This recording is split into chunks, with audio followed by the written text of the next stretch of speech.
बाल सुखाकर मीरा वहाँ से निधि के कमरे की ओर आती है।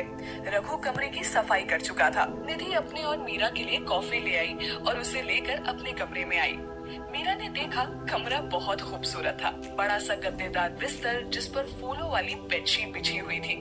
चौकोर और गोल तकियों का ढेर लगा हुआ था। उन्हीं के बीच पड़ा था एक हल्के गुलाबी रंग का टेडी। मीरा कमरे का जायजा लेने लगी। बिस्तर के बिल्कुल सामने कबर्ड बने थे। उनसे लगकर अटैच बाथरूम था। दीवार से लगकर एक स्टडी टेबल था जिसके ऊपर किताबें रखी थी और एक नाइट लैम्प भी। बिस्तर से कुछ ही दूर एक बड़ी खिड़की थी और उससे लगकर एक बालकनी थी जिसमें हल्के गुलाबी रंग के पर्दे थे। मीरा को ऐसे देखकर निधि ने कहा, अरे क्या हुआ, बैठो ना, कॉफी ठंडी हो जाएगी। कहकर निधि बिस्तर के एक किनारे पर बैठ गई और निधि की ओर देखकर कहा, समझ नहीं आ रहा निधि, तुम्हारा ये एहसान हम कैसे चुका पाएंगे। तुमने हमें यहाँ लाकर हम पर बहुत बड़ा एहसान किया है। तुम फिर शुरू हो गई। नीचे दादू ने क्या कहा था कि एक दोस्त ही दोस्त के काम आता है, तो इसमें एहसान कैसा हुआ बोलो। निधि ने टपकते हुए कहा, तुम नहीं जानती निधि, तुमने हमारे लिए क्या किया है। मीरा ने शांत भाव से कहा, अच्छा जब जरूरत होगी तब हम तुमसे कुछ मांग लेंगे, तुम दे देना, उतर जाएगा एहसान। निधि ने कॉफी का घूंट भरते हुए कहा, ठीक है। मीरा ने कहा, ऐसे नहीं, वचन दो मुझे, तुम राजपूत लोगों के लिए तुम्हारा वचन बहुत इम्पोर्टेंट होता है ना, चलो दो।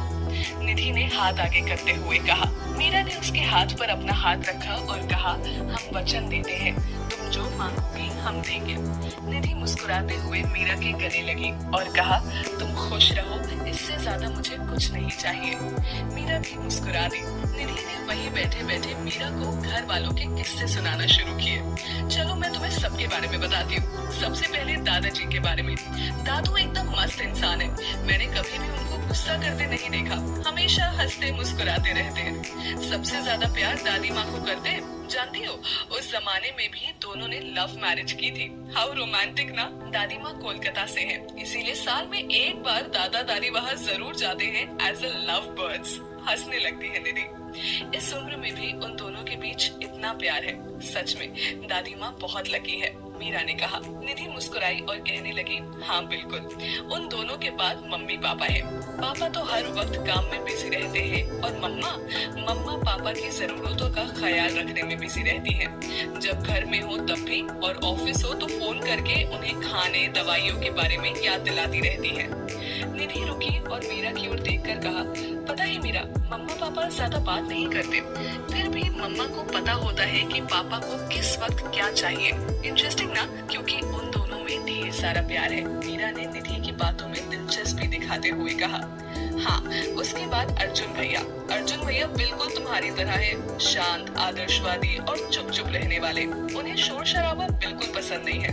MBA किया है और अब पापा के साथ मिलकर ऑफिस संभाल रहे हैं। निधि ने कहा, सब हो गए, मीरा ने उठते हुए कहा। निधि ने मीरा का हाथ पकड़कर वापस बैठाया और कहा, अरे एक इंसान के बारे में तो मैं बताना ही भूल गई। कौन? मीरा ने कहा, अक्षत भैया।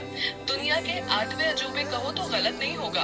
उनको ना आज तक कोई नहीं समझ पाया है, मम्मा पापा भी नहीं। अभी कॉलेज खत्म हुआ है उनका, हिस्ट्री में कॉलेज में टॉप किया है उन्होंने। निधि ने चहकते हुए कहा, नाइस। मीरा ने धीरे से कहा, वो जो सामने हॉल से लगकर कमरा बना है ना, वो उन्हीं का है।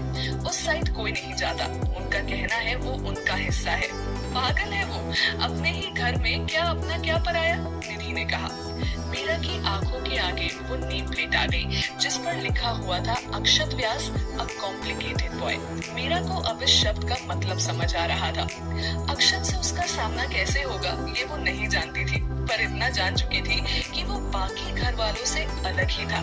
सबके बारे में बताने के बाद निधि ने कहा, अब तुम भी इस घर का हिस्सा हो, है ना? तो तुम्हारा इंट्रो मैं लोगों को ऐसे दूंगी, ये है मेरी सबसे खूबसूरत दोस्त मीरा राजपूत।